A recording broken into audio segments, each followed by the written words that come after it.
صباح الخير، ازيكم؟ عاملين ايه؟ يا رب تبقوا بصحة وخير. ان شاء الله النهاردة هعمل معاكم الفايش الصعيدي بمكونات سهلة وبسيطة. هيطلع معاكي هش ولذيذ جدا. ب2 كيلو دقيق هنعمل حبة فايش حلوين قوي، وهنعمل كمان قرص بمكونات سهلة وبسيطة وخطوات سهلة جدا جدا. ما تخافيش منها، وما تخافيش انك تقولي هعمل الفايش لا هيبوظ معايا، لا هنمشي واحدة واحدة كده مع بعض. وهنعمل بمقادير سهله وبسيطه وبخطوات سهله وبسيطه جدا. هنعمل احلى فايش زي ما انت شايفه كده قدامك. قبل ما نبتدي الفيديو بتاعنا، يا ريت لو كنتوا اول مره تشوفوا قناتي يا ريت تشجعوني وتدعموني وتشتركوا في القناه وتسيبوا لي كومنت حلو يشجعني انزل لكم فيديوهات تانية كتير قوي. يلا نسمي الله ونشوف مع بعض هنعمل ايه. اول خطوه في الفايش هو بيحتاج كذا خطوة، بس لو مشينا مع بعض واحدة واحدة هنطلع فايش هش ولذيذ. وانا بصور بس الجزء ده يعني فصل مني الكاميرا. انا حطيت 3 او 4 معالق سمسم، معاهم معلقة سكر، وجبت لبن مغلي جاي من مغلي من على النار على طول، وحطيت قد كوباية ونص كده كبيرة. نزلت بيها على السمسم، وزي ما انتم شايفين لفتها بكذا فوطة، وهحطها في مكان دافي. وكل شوية كده يا اما اشغل لها الفرن، يا اما احطها مثلا في الميكروويف. يعني عملناها النهارده الساعه 9 الصبح، يبقى تاني يوم الساعه 9 الصبح. تقعد يوم كامل لحد ما تختمر، وهوريكي كمان شكلها لما بتختمر بيبقى شكلها عامل ازاي. دي اول خطوه في عميل الفايش، ان احنا نخمر خميره السمسم. في ناس بتعملها بالسمسم، في ناس بتعملها بالفول السوداني او العدس او الحمص، يعني اي اللي انت عايزاه. انا بحب اعملها بالسمسم، بيدي طعم حلو. بعد ما خمرناها وسبناها على جنب، تاني يوم بقى انا جبت كوبايتين من اللبن الدافي، وهحط عليهم نص كوبايه من السكر. عايزه تزودي شويه في السكر براحتك يعني. وكمان جبت مع كوبايه سمنه، وجبت نص معلقه كركم. ما تكتريش في الكركم علشان لونه ما يغمقش قوي معاكي ويمرر، ويبقى برضو مدي طعم كده باين قوي ايه الكركم. يعني انا كل مره كنت بصراحه بزود فبيبقى لونه بيغمق قوي معايا، فالمره دي قلت لا انا هقلل خالص. فحتى هتلاقوا بعد كده الفايش والقرص لونها خفيف خالص. وهقلب كل المكونات دي كلها مع بعض. هقلب كل المكونات دي كلها مع بعض وهسيبها على جنب. هتكون زي ما قلت لكم ده تاني يوم من عميل خميره السمسم. هوريكم شكلها دلوقتي، شكلها فصلت ازاي واختمرت. بعد ما عملت خميرة السمسم وطلعتها بقى، هنبتدي بقى هنعمل تاني خميرة. تاني خميرة ان احنا بنجيب الخميرة السمسم اللي احنا عملناها دي اهي. تاني يوم زي ما قلت لكم انا هعمل المقدار 2 كيلو دقيق. لو كنت اول مرة تعملي الفايش، حطي نص على الخميرة بقى التانية اللي هنعملها، حطي نص كيلو دقيق. لكن لو مش اول مرة حطي 3 كوبايات دقيق. انا هعمل لك النهارده على اساس انك اول مرة تعملي خميرة تعملي عموما خبيث فايش. بصوا زي ما انتم شايفين اختمرت ازاي وفصلت. لازم تفصل كده. هبتدي بقى انزل بيها في بوله. الخميره دي هبتدي انزل بيها في بوله، وانزل عليها بنص كيس من الدقيق، واقلبه كويس قوي، واحط عليها كوبايه ميه دافيه، واقلبها كويس قوي لحد ما الخليط يكون قوامه عامل كده زي الزلابيه. واسيبها بقى ساعتين 3 لحد ما تختمر في مكان برضو دافي. اهم حاجه تدوبي الخليط كويس قوي. بصوا شكلها عامل ازاي. دي اول خميره. احنا بنعمل دلوقتي في تاني مرحله او تاني خميره للفايش. اول خميره لازم تبقى فصلت معاكي بالشكل ده، يبقى فصل السمسم بالشكل ده.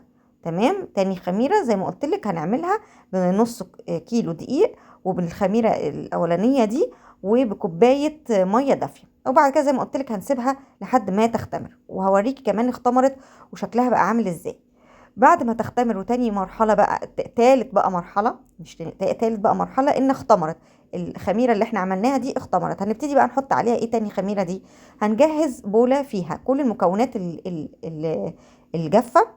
هنحط بولة فيها دقيق، ونص معلقة، ما تكتريش يعني، نص معلقة على من بيكنج باودر، ورشة ملح وفانيليا. بصوا حابة اوريكم قوامها عاملة زي الزلابية ازاي اهي. وهسيبها زي ما قلت لكم تختمر في مكان دافي. احنا بما ان الجو بقى برد شويه، فانت كل شويه مثلا شغلي لها الميكروويف، شغلي لها الفرن، يعني اي مكان دافي يعني، وبرده تغطيها كويس قوي. تمام. ما شاء الله عليها اختمرت. وبصوا بقت شكلها عامل ازاي واختمرت. زي ما قلت لكم هنحضر بقى المكونات الجافه في بوله تانية. هنحط هنحط بقى كيلو ونص الدقيق اللي احنا اشتغلنا بيه. مش احنا اشتغلنا بنص كيلو دقيق في الاول، هنكمل بقى هنحط نص اللي احنا اشتغلنا بيه وكيلو. يبقى احنا المقدار الفايش اللي احنا هنشتغل بيه النهارده ده كيلو ونص. تمام كده. بعد كده هنروح نحط بقى زي ما قلت لك كل المكونات الجافه: رشه ملح، فانيليا، نص معلقه بيكنج باودر. ما تكتريش البيكنج باودر برضو عشان ما يسيحش معانا تسيحش معانا العجين. وبعد كده هقلبهم كويس قوي، وبعد كده انزل بالعجينه اللي انا عملتها التانية دي، وانزل بيها على الخليط واقلبها معاه كويس قوي. وبعد كده انزل حطيت كمان 3 معالق كده او معلقتين كبار سمسم، بيدي يعني ايه طعم حلو برضو في العجينه. وبعد كده هقلب الخميره مع المكونات الجافه دي كويس قوي. وبعد كده انزل بالمكونات السايله اللي انا حطيتها في البوله اللي انا وريتها لكم هناك دي ومجهزاها على جنب، ونبتدي نعجن بقى. والله بقى الدقيق احتاج يعني مثلا قد نص كوبايه ميه، ربع كوبايه ميه، ما احتاجش خالص. طبعا حسب كل دقيق احتاج ولا ما احتاجش. انا الدقيق معايا ما شاء الله ما احتاجش. واهم حاجه علشان انا عملت قبل كده فايش بدقيق مش كويس، بوظ الدنيا خالص. فانت اهم حاجه في الفايش تختاري دقيق ممتاز. زي ما قلت لك، يبقى اهم حاجه جوده الدقيق، يبقى الدقيق نوع كويس علشان ما المكونات دي كلها خساره ما تبصش معانا. تمام. بعد ما عجنت العجينه كلها بالخميره هبتدي انزل بالمكونات السايله واعجنها كويس قوي. اهم حاجه تعجنيها وتشوفي بقى الدقيق بتاعك محتاج سوائل، اديله مثلا ربع كوبايه، حبه حبه كده لحد بص ما قوامها بسم الله ما شاء الله بقى جميل ازاي. هسيبها بقى، احط عليها حبه سمنه كده على الوش، وهسيبها برضو في مكان دافي لحد ما تختمر معايا. بعد ما تختمر بقى معايا هبتدي بقى ايه نقرصها مع بعض ونحطها في الصاج ونقطعها ايه القرص. برضو هسيبها لتاني للمرة الأخيرة بقى إنها هتخمر بعد ما نقطعها في الصاج. ما شاء الله عليها العجينة ممتازة جدا. لو مشيتي معايا على الخطوات هيطلع معاكي فايش تحفة جميل جدا. بصوا نبتدي بقى نقرصها ونحطها تخمر. وبعد ما تخمر هحطها في الفرن على درجة حرارة 180 على الرف اللي في النص. بعد ما القعر بس ياخد لون ذهبي كده جميل ونحس انها استوت من جوه برضو، نبتدي بقى نشغل لها الشوايه. احتاجنا نشغل الشوايه تمام، ما احتاجناش والفرن كان سخن قوي وادانا وش ذهبي برضو ايه خلاص تمام. انا بصراحه شغلت الشوايه عشان كان محتاج الوش ياخد ايه لون ذهبي. نبتدي نقرص. اهم حاجه تقرصيها يعني ما تكبريش القرصه وما تصغرهاش قوي، وتبعدي شويه بينها وبين بين القرصه اللي جنبها، وتدهني وشها بالسمنه. وبصي يعني تدوسي عليها حاجه بسيطه جدا كده. واهم حاجه بعد ما تقرصيها كويس قوي كده تدهني وشها بالسمنه حلوه قوي. الفايش والقرص تحب السمنه. زي ما انتم شايفين كده ما شاء الله عملت كميه حلوه معايا بالاتنين كيلو دقيق، عمل كميه حلوه.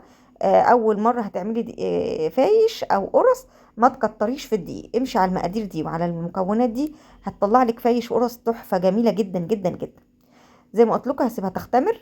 وبعد ما هسيبها تختمر هحطها في الفرن على درجه حراره 180 في الرف اللي في النص. وبعد كده محتاجنا نفتح لها الشوايه نفتح لها الشوايه، ما احتاجناش بس كده. طلعت بقى بعد كده بقى قرص تحفه جميله جدا. بس انا هسيبها ترتاح كده شويه علشان اقدر ايه اقطعها للفايش. يعني ما تقطعيهاش في نفس ما انت ايه مطلعها. بصوا طريه ازاي وما شاء الله عليها قطنيه وجميله جدا. حابه تاكليها بقى كده براحتك. احنا بقى هنقطعها ونعملها فايش، بس هنسيبها تهدى كده شويه وتمسك نفسها عشان نقدر نقطعها. ببتدي بقى اقطع القرصه دي يعني على ايه يعني يعني ما تخنيش الفيشايه وما ترفعيهاش برضو قوي.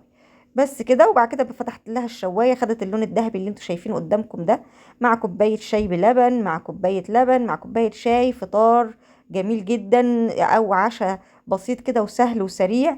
ما خدش معايا لا وقت ولا مجهود، وطلع معايا احلى فايش هش وجميل ولذيذ. وكمان بمقادير مظبوطه. لو مشيتي عليها واحده واحده كده معايا هتطلعي فايش جميل جدا، ومش هتخافي انك تعملي فايش خالص. مقادير مظبوطه وسهله وسريعه ان شاء الله تطلع معاكي فايش مظبوط جدا جدا جدا. لو كنتوا اول مره تشوفوا قناتي يا ريت تشتركوا فيها وتدعموني وتشجعوني انزل لكم فيديوهات تانية كتير، وتشتركوا في القناه وتسيبوا لي كومنت يشجعني انزل لكم فيديوهات تانية كتير. شكرا ليكم وشكرا لمشاهدتكم للفيديو. مع السلامه.